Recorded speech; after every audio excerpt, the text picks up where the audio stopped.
ხშირად როდესაც ბავშვებთან ერთად თქვა სამუშაო პროცესში ესე მათ თავიანთ სურვილებზე ყვებიან ხოლმე და გვაქვს ხოლმე ესეთი რაღაცა გაიხსენე შენთვის ყველაზე ბედნიერი დღე, რაღაცა ყველაზე კარგი მოგონება, რა გიყვარს ყველაზე მეტად და უმეტესად არის ხოლმე რომ უყვართ ოჯახთან ერთად გატარებული დღეები და ასახელებენ და ახსოვთ. და ხშირად ამბობენ რომ აი ძალიან უნდათ მშობელთან გატარებული დრო. ოღონდ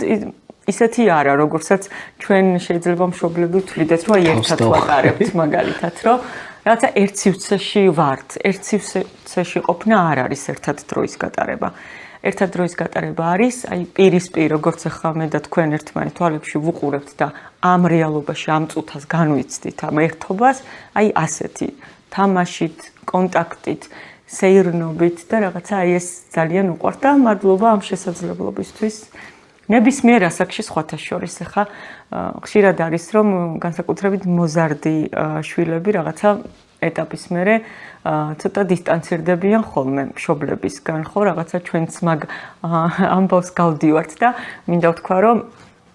და აქვე მინდა მხარი დაუჭირო ყველა მშობელს, ვინც ამ პროცესს გადის. რა კაია, ვიღაცა მშობლებს რო გვიჭერს ხარს. მე სულ ვამბობ, რომ მშობელს მეტი მხარდაჭერა შეიძლება გვჭირდებოდეს რაღაც გარკვეულ ეტაპზე, ვიდრე ბავშვს სჭირდება იმ წუთას, იმიტომ რომ მათაც ჩვენიდან გამომდინარე აქვთ ხოლმე რაღაცა გარკვეული სირთულეები. და ეს მინდა რომ რაღაცა ძალიან კარგად გავიაზროთ ერთად ყველამ, რომ არ არის ცალსახად ბავშვი ვარდნილი, ასე ვთქვათ, ცალკე ადამიანი. ის არის მთლიანად ოჯახური სისტემის ნაწილი და ძალიან ხშირად ბავშვის პრობლემები არ არის მხოლოდ ბავშვის პრობლემები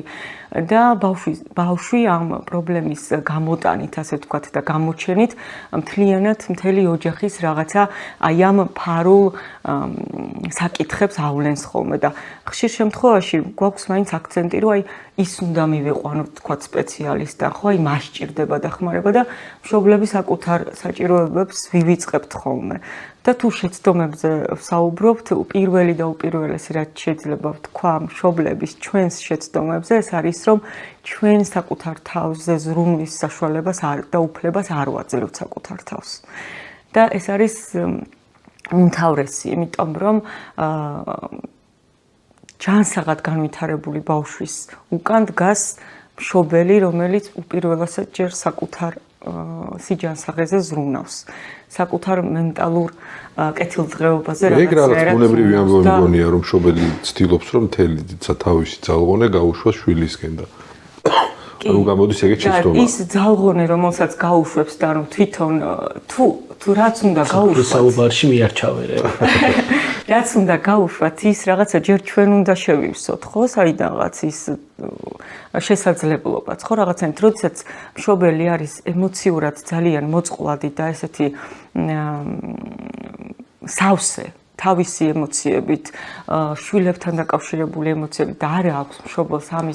ამისგან დაცლის, გამოხატვის შესაძლებლობა და პირდაპირ, ასე ვთქვათ, ბავშვთან არის გადამისამართება იმის, რომ ბავშვთან უნდა რაღაცები გამოსწორდეს და მოგვარდეს, ვთქვათ, სანამ მშობელთან არ მოხდება ეს საკითხი, ძალიან რთულად ხდება ბავშვთან, იმიტომ რომ აი მაგალითად დადიან ბავშვები, ხო, თქვა ფსიქოთერაპიაზე, ძალიან კარგი შედეგებიც აქვთ, რა თქმა უნდა, იმიტომ რომ ფსიქოთერაპია და ზოგადად ეს ურთიერთობა რას გულისხმობს, იმ მივიწყებული რაღაცნაირად აი ჩახშული ემოციების, სურვილების გამოღვიძებას, ხო, რაღაცა აი ამ ურთიერთობაში სივრცის შექმნა, სადაც ადამიანს აქვს საშუალება, რომ გამოხატოს თავისი თავი, ბავშვს აქვს საშუალება, რომ გამოხატოს თავისი თავი და შესაბამისად, თუ მშობელს აქვს ესეთი სივრცე, სადაც შეძლებს თავის გამოხატვას, თავის ემოციებთან დაკავშირებით მუშაობას, ხო, შესაბამისად, ეს აისახება ძალიან კარგად ბავშვზე. ძალიან დადებითად და ამიტომ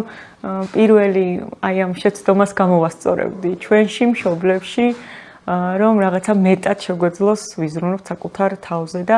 ყველაფერი გვინდა რომ მივცეთ საკუთარ შვილებს, ყველაფერს ვთქვით რომ ვასწავლოთ ერთი რამის გარდა, საკუთარი თავის სიყვარულის. და ის საკუთარი თავის სიყვარულს ვერ ისწავლის თუ არ დაინახა ეს საკუთარ მშობლებში.